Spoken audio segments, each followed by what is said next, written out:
Salam damai sejahtera di dalam Tuhan kita Yesus Kristus. Shalom. Puji dan syukur patut kita persembahkan kepada Tuhan oleh karena pimpinan Tuhan yang ajaib di dalam kehidupan kita sepanjang hari-hari yang telah berlalu dan teristimewa sepanjang malam dalam peristirahatan kita hingga kita boleh bangun di pagi hari ini. Itu semua oleh karena kuasa Tuhan.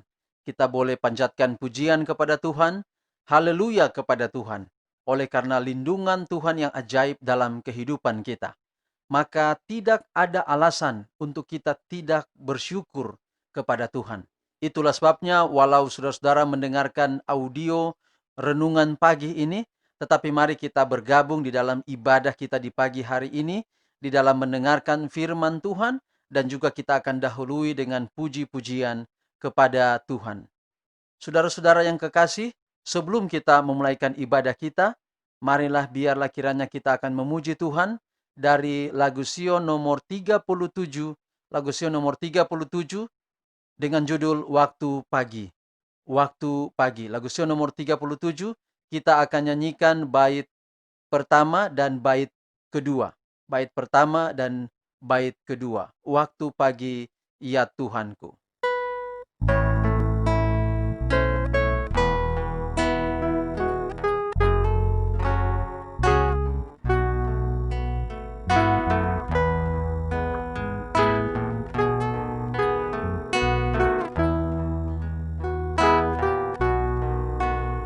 Waktu pagi, ya Tuhanku,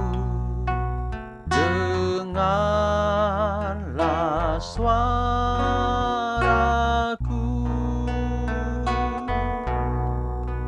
menyampaikan doa teduh dan pandang wajahmu,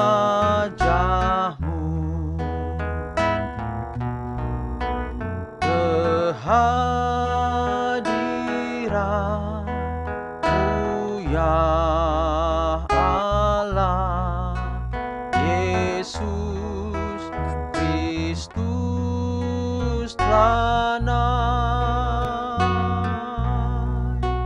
menghadapkan permohonan segala orang baik. Mari kita berdoa. Ya Tuhan Allah Bapa kami di dalam sorga, terima kasih Tuhan, terima kasih. Pujian kami panjatkan kepadamu. Haleluya untukmu ya Tuhan. Oleh karena perlindungan Tuhan yang begitu ajaib dalam kehidupan kami. Tidak hanya perlindunganmu untuk malam kami beristirahat, tetapi juga di tengah wabah virus corona ini Tuhan. Dengan ajaib Tuhan telah melindungi kami.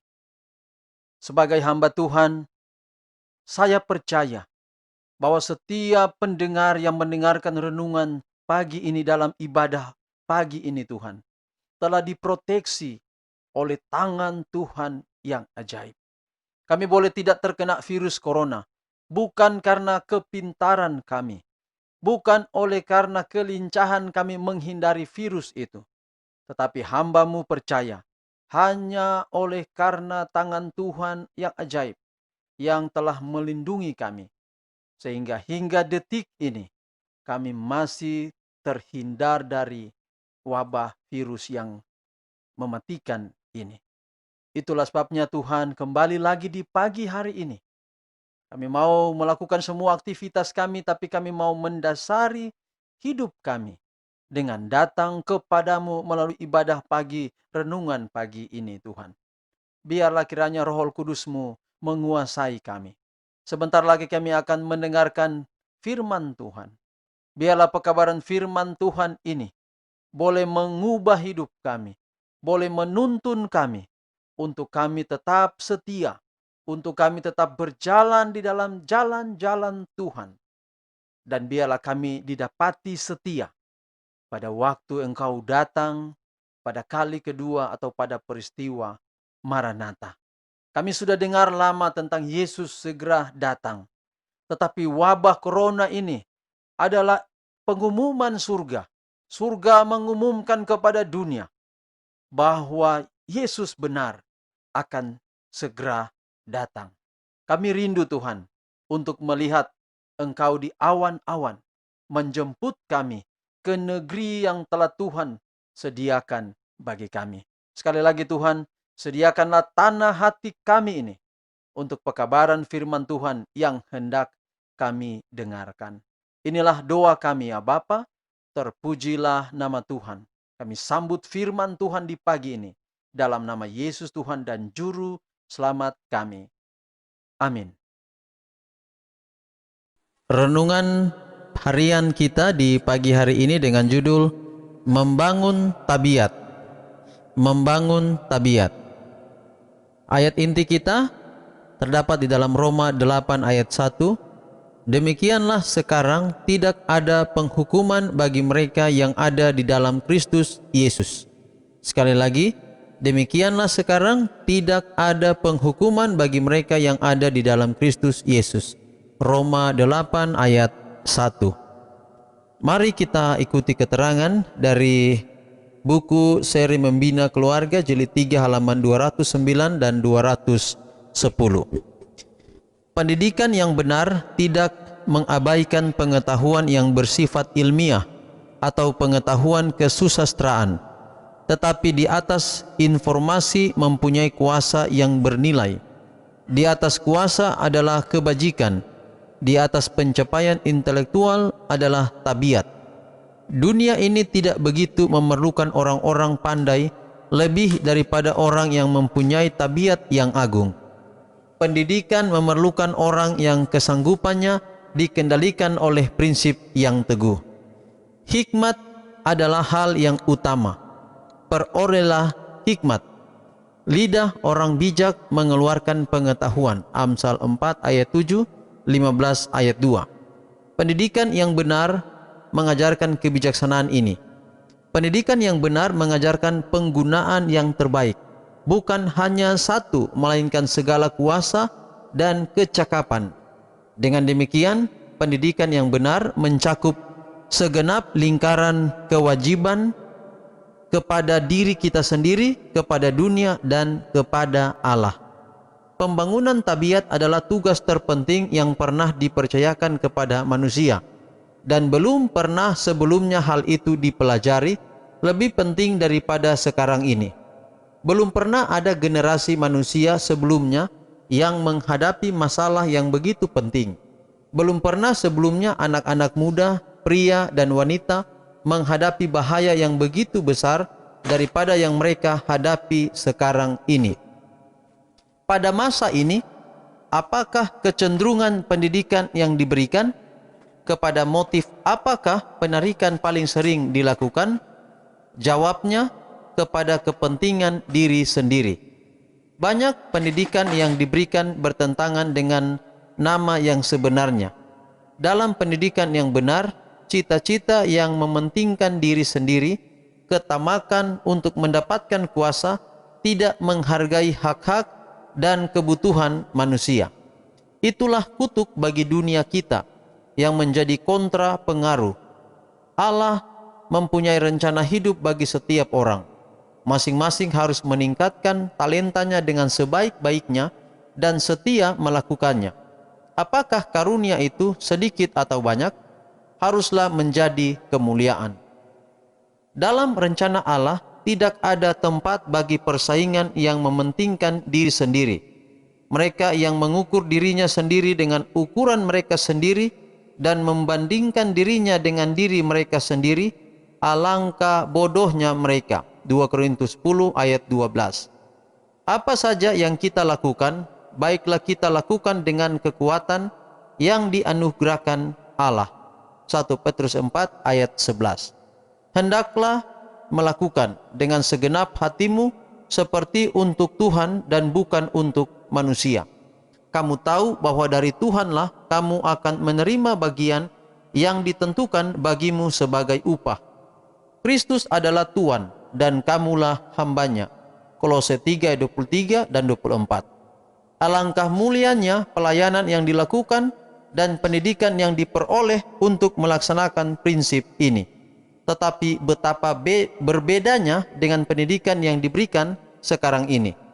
Dari sejak usia dini, sang anak sudah diajak untuk menyamai dan bersaing. Hal itu memupuk sifat mementingkan diri sendiri, akar dari segala kejahatan. Saudaraku yang kekasih, ini sangat penting, yaitu membangun tabiat, teristimewa kepada anak-anak kita, bahwa mereka bukan tinggal di dunia di mana orang tua dulu tinggal, tapi mereka tinggal di dunia yang sudah berubah, dunia yang sudah modern. Bisa saja tabiat mereka tidak bertumbuh di dalam tabiat Kristus. Itulah sebabnya pendidikan yang benar, yaitu yang tidak mengabaikan hal-hal rohani. Penting bahwa anak-anak kita mereka disekolahkan di sekolah yang kecenderungan mereka diajar memiliki pengetahuan yang tinggi dan terkait banyak hal yang mereka pelajari. Tetapi jangan pernah lupa bahwa pendidikan yang sejati adalah tidak hanya belajar tentang hikmat dunia ini saja, tetapi belajar tentang Tuhan, belajar tentang Allah. Dan inilah yang sangat paling terpenting di dalam kehidupan kita sekarang ini, lebih istimewa bagi generasi muda sekarang ini. Biarlah dalam pendidikan yang benar, cita-cita yang paling tinggi adalah bagaimana mereka mendapatkan kuasa untuk menghormati Tuhan, menghargai Tuhan, dan mencintai Tuhan. Sehingga pada akhirnya, jika mereka sudah mengutamakan Tuhan, dan mereka akan menjadi orang-orang muda yang menjadi ahli waris kerajaan Allah. Tuhan kiranya memberkati kita di sepanjang hari ini melalui firman Tuhan di pagi hari ini. Dan berapa banyak di antara kita yang rindu untuk mendidik anak-anak muda kita agar memiliki tabiat atau membangun tabiat mereka menjadi sama dengan tabiat Kristus. Adalah menjadi doa dan harapan kita semua. Amin. Mari kita tunduk kepala dan kita mengakhiri ibadah renungan pagi ini di dalam doa. Ya Tuhan Allah Bapa di sorga, terima kasih untuk pekabaran yang indah di pagi hari ini. Tolong agar kami dapat mengerti, tetapi tidak hanya sampai mengerti saja, tetapi kami dapat menghidupkannya dalam kehidupan kami setiap hari. Kami dapat mendidik anak-anak kami, orang-orang muda kami ini, untuk hidup setia di dalam Tuhan. Mereka belajar pengetahuan di sekolah di mana mereka sekolah, tetapi kiranya lebih paling utama adalah mereka dapat mengenal hikmat Tuhan. Mereka boleh menjadi anak-anak Tuhan yang setia dan menjadi ahli waris bagi kerajaan sorga. Pagi hari ini Tuhan, hamba-Mu berdoa untuk pendengar audio renungan pagi di mana saja berada. Berdoa buat Ibu Rina yang berada di Ibu Rika yang berada di Australia bersama dengan kedua anak dan juga menantu dan juga cucu. Tuhan memberkati kiranya, biarlah berkat Allah menjadi bagian Ibu ini dan boleh selalu memuji, memuliakan akan nama Tuhan. Bapak juga berdoa untuk Bapak Hendrik Pagiling dalam setiap rencana hidupnya, dalam setiap tantangan-tantangan hidup yang dia hadapi, dan juga hamba berdoa untuk karirnya. Tuhan akan memberkati sehingga dia dapat menjadi alat Tuhan dan dia boleh menjadi seperti Daniel, Yusuf di dunia modern ini. Dia boleh membawa terang di mana saja dia berada. Berkati rumah tangganya, istri dan juga anak-anaknya.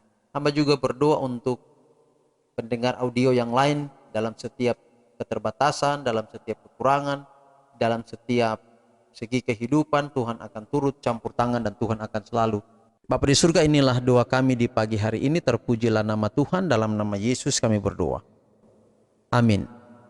Demikianlah ibadah renungan pagi kita di hari ini, dan sampai jumpa pada ibadah besok pagi. Tuhan kiranya selalu memberkati kita semua. Shalom.